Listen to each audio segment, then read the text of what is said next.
This is my review of the newly released PA-44 by Carenado. As a professional pilot with over 7,000 hours, I look at this review from the aspect of realism. So let's get started with the good.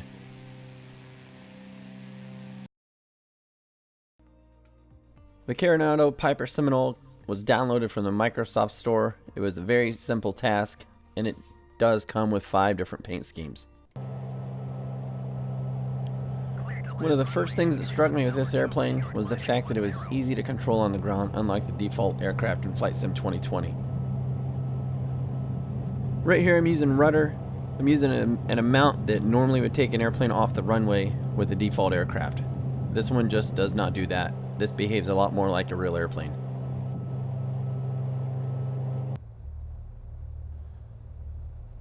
Even the overhead floodlights work. You can move the rheostat and adjust the brightness.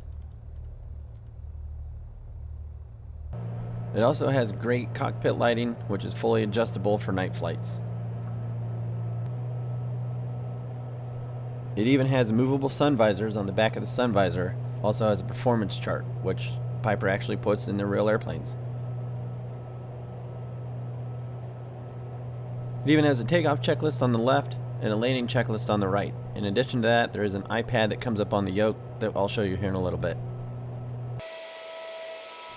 The EGT gauge actually works, so you can actually lean the mixture using EGT.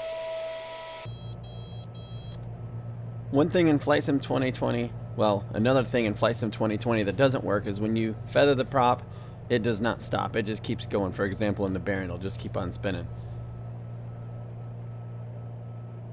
But with this airplane, you'll notice as I've shut the engine down and feathered the propeller, the blade will actually feather, the engine will actually stop.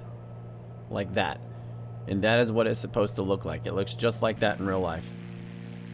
This is a great feature, but there is a feature with the prop that they messed up. I'll show you that in a minute. With one engine shut down, one thing I wanted to check is VMC, or minimum controllable airspeed.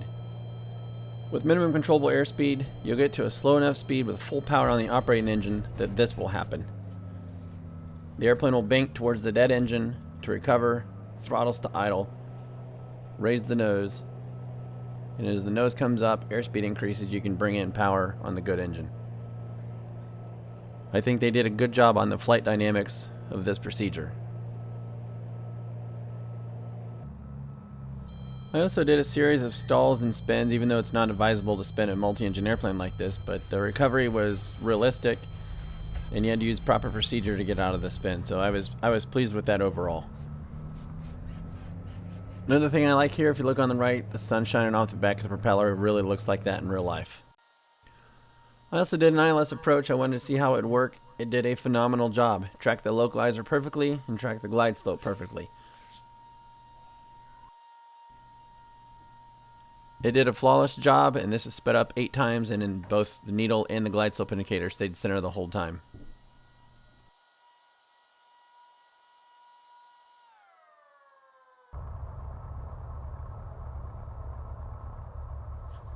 It does have an iPad on the yoke. You can select different configurations, whether you want a tow bar, the different static elements. You can have external power hooked up. You can open doors. You can open the baggage door. That was kind of a cool feature.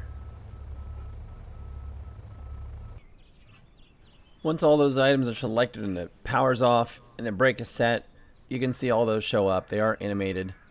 However, that is a very bad place for an external power cart.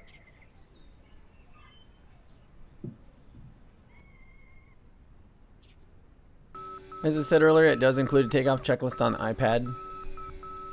There's also startup options. You can have cold and dark, ready for taxi, or ready for takeoff.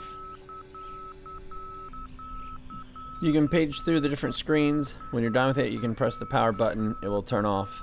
You can also remove the yoke. I love features like this, pressing the button to actually check the annunciator to make sure the light bulbs work. And in Flight Sim 2020, we're no longer trapped inside the airplane. The door will actually open, and on the pilot side, the window will actually open. The sound changes when you do either one.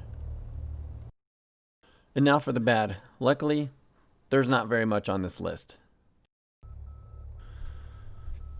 One thing I noticed was the alternator. The alternators are on right now. As I turn on electrical items, the amp load increases. You can see the needles moving. Now watch what happens when I turn the alternators off. The one alternator off, both go to 100 amps. With both alternators off, they both go to 50 amps.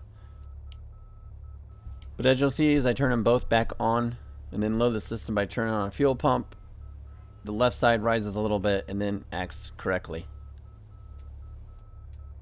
The pilot's window has a speed limit of 129 knots. I'm currently doing 125. I open the window, the airplane crashes. And here, after I've shut down the engine, as I bring the propeller out of feather, the propeller starts spinning again. That will not happen. If the engine's not running, it does not have oil pressure. No oil pressure means that prop blade cannot change pitch. In real life, when you're starting an engine like this from a feathered position, once you hit the starter, the engine will start. Then once that happens and has oil pressure, the blade will change pitch. It will not do it the way that they modeled it in this airplane.